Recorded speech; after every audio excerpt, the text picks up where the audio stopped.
साल 1918 राजस्थान के बीकानेर की गलियों में एक 12 साल का बच्चा अपने ग्रैंडफादर से भुजिया बनाना सीख रहा था। इस बात से बिल्कुल अनजान कि एक दिन उसी छोटी सी भुजिया से भारत का सबसे बड़ा स्नैक्स एम्पायर खड़ा होगा। आज 80,000 करोड़ से भी ज्यादा वैल्यूएशन के साथ हल्दीराम भारत के सबसे बड़े स्वीट्स और स्नैक्स ब्रांड्स में गिना जाता है। साल 1908 एक गरीब परिवार में जन्म हुआ गंगा बिशन अग्रवाल का, जिन्हें दुनिया आगे चलकर हल्दीराम के नाम से जानने लगी। उनका परिवार सालों से भुजिया और मिठाई बनाने का काम करता था। बीकानेर की मार्केट में उनके ग्रैंडफादर की एक छोटी सी दुकान थी, जहां हर सुबह ताजी भुजिया बनाई और बेची जाती थी। बचपन से ही हल्दीराम को भुजिया बनाने में बहुत इंटरेस्ट था, इसीलिए वो सिर्फ 12 साल की उम्र में अपने ग्रैंडफादर से भुजिया बनाना सीखना शुरू कर दिया। दिन रात घंटों मेहनत करके उन्होंने भुजिया मेकिंग प्रोसेस में मास्टर कर लिया। अब वे रेगुलरली अपने ग्रैंडफादर की दुकान पर बैठकर भुजिया बेचने लगे। लेकिन उन्होंने रियलाइज किया कि अभी की भुजिया काफी मोटी और सॉफ्ट है। उन्होंने सोचा, अगर इसे पतला और ज्यादा क्रिस्पी बनाया जाए तो लोगों का ईटिंग एक्सपीरियंस काफी सेटिस्फाइंग हो जाएगा। इसके बाद हल्दीराम ने कई एक्सपेरिमेंट्स किए। उन्होंने मोटे बेसन की जगह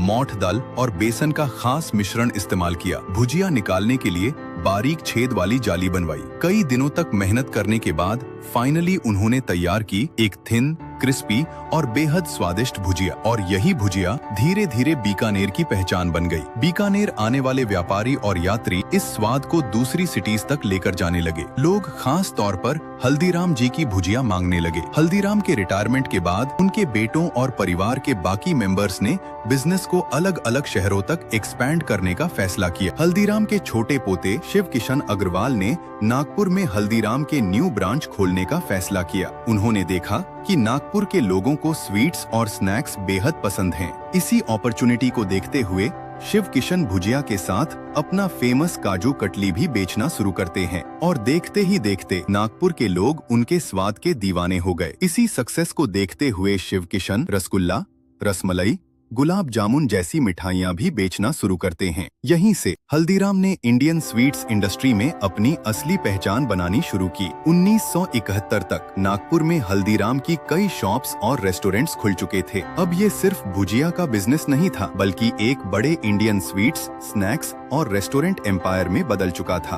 1982 में शिव किशन ने अपने छोटे भाई मनोहर लाल को बिजनेस बढ़ाने के लिए भारत की राजधानी दिल्ली भेजते हैं। लेकिन दिल्ली के चांदनी चौक में पहले से बहुत कंपटीशन था। फिर भी मनोहर लाल ने एक चीज नोटिस की, कंपटीशन जितना बड़ा था, स्वीट्स और स्नैक्स की डिमांड उससे भी ज्यादा थी। 1983 में उन्होंने दिल्ली में अपना पहला रेस्टोरेंट शुरू किया और कुछ ही सालों में दिल्ली में हल्दीराम का नाम तेजी से मशहूर होने लगा। 1985 में मनोहर लाल ने शिव किशन की मदद से दिल्ली में 300 स्क्वायर फीट का नया रेस्टोरेंट खोला। बिजनेस अब पहले से भी तेज ग्रो करने लगा।